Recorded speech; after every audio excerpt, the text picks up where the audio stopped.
2010లోకెళ్తే యాక్చువల్‌గా మనకప్పటికి ఇప్పుడున్నంత internet facility అంత ఏమి ఉండదనమాట.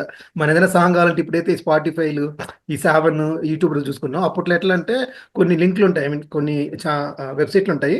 దాంట్లోకెళ్ళి 3 జీబీయా దాంట్లో పెట్టి డౌన్‌లోడ్ చేసుకోవాలి. సో, యూజువల్‌గా మనకి ఎప్పటినుంచో ట్రెండ్ ఉంటది. లీక్ సాంగ్ అనేసి. సో, ఇప్పుడైతే సోషల్ మీడియా ఉంది. ఏదైనా సాంగ్ లీక్ అయినా అర్థమైపోతుంది. బట్ 2010లో వచ్చిన సాంగ్‌లో యాక్చువల్లీ మనకు తెలుసు డీఎస్‌పీ గారు ఏదైనా పాట పాడితే ఆయన ట్రాక్ ఒకటి పాడతాడనమాట. సో, అట్లా ట్రాక్ పాడతా మిస్టర్ పర్ఫెక్ట్ లీక్ అయిన సాంగ్ వచ్చి 'చలి చలిగా'. సో, యాక్చువల్‌గా ఒక వైబ్ క్రియేట్ అయింది అప్పుడైతే. ఆ 'చలి చలిగా' సాంగ్ ఎట్లో లీక్ అయింది. అందరి ఫోన్‌లోకి వచ్చేసినాయి. Male version. అంటే మనకు అప్పటికి సినిమా తెలీదు వెర్షన్. ఎవరి సాంగ్ ఎట్లా తెలీదు. దాన్ని ఎంతలా విన్నారంటే నేను ఇప్పటికి చెప్తున్నాను. ఈవెన్ ఈవెన్ శ్రేయ ఘోషాల్ గారు పాడారు. హిట్ అయింది సాంగ్. బట్ ఈ రోజు కానీ మన 2 సాంగ్స్ వింటే కూడా డీఎస్‌పీ గారి ఆ సాంగ్ లెవెల్ ఇది మ్యాచ్ అవ్వలేదు అనిపిస్తది. ఫస్ట్‌లో ఏమనుకున్నారంటే ప్రభాస్ పాడతాడేమో అమ్మాయి గురించి అనుకున్నారు. కాజల్ గురించి. బట్ మళ్ళా తర్వాత తెలిసొచ్చిందేంటంటే కాజల్ పాడుతుంది. ప్రభాస్ గారి గురించి చెప్పేసి.